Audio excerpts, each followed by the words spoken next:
Omwezi gw'omunaana omwaka guno wegunaatuukira nga akakiiko ak'ebyokulonda kamaze okusunsula abaagala okwesimbawo ku bubaka bwa Paalamenti, ekifo ky'omukulembeze w'eggwanga n'ebifo ebirala. Okusinziira ku nteekateeka z'akakiiko, okulonda kwabona kwakubeera mu mwezi gwa January omwaka ogujja. Kyokka enteekateeka eno yandisigala ku mpapula singa minisitule y'ebyensimbi akakiiko kano tekawo ensimbi ze keetaaga amangu ddala.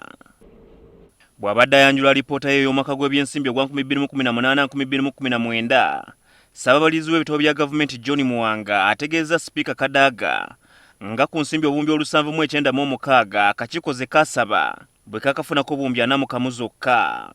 Muwanga ategeezezza nga kino bwe kikosezza enteekateeka ez'okulamba constituency n'ebifo ebirondebwamu ebijja n'enteekateeka endala. I observed that the financing of the roadmap to 2021 general elections is behind schedule to organize presidential, parliamentary and local council elections of 2020-21.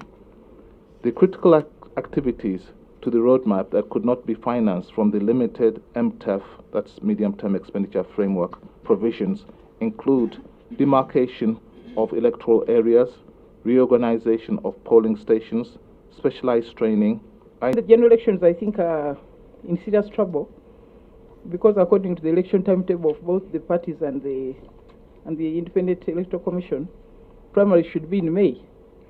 So if there are no constituencies by now, how will the primaries be held? Because by August, you should have been either nominated for some place or not. So this is a very, very serious issue. Bwe twogeddeko ne minisita w'ebyensimbi Akakiiko akakasiza nti ddala ensimbi balina ntono, kale nga akakiiko kalina okugumiikiriza. If you have limited food and you have several children, what do? So we are looking for more money. You ask the Chairman Electoral Commission whether what we have released already, it is not enough to help him run now. You know, this money is not required at a go. That's one thing you are forgetting. Bo ababaka ba Paalamenti balaze okutya nti embeera eno yandikosa obwerufu bw'akalulu okutwaliza awamu. Kitegeeza nti ssente bwe banaazifulumya nga ennaku ziweddeyo, mujja kubaamu ebitatambudde bulungi bingi nnyo kubanga bajja kubanga abantu tebeetegesse buli kimu bagwira kigwire. Finance ekimanyi bulungi kuva elections ziri bwe zaaliwo, baamanya nti elections endala process etandika mwaka guno. Kuba buli muntu ali mu Uganda muno atambula anoonya akalulu, pulezidenti, Bobi Wine, ba MPs n'abalala baagala funa tufunulidde Electoral Commission. Alipoota ya Ssaababalirizi w'ebitabo bya Gavumenti era eyogedde ku nsonga endala omuli ensimbi z'abavubuka, amabanja agabanjibwa Gavumenti, ensimbi z'amafuta wamu n'ensonga endala.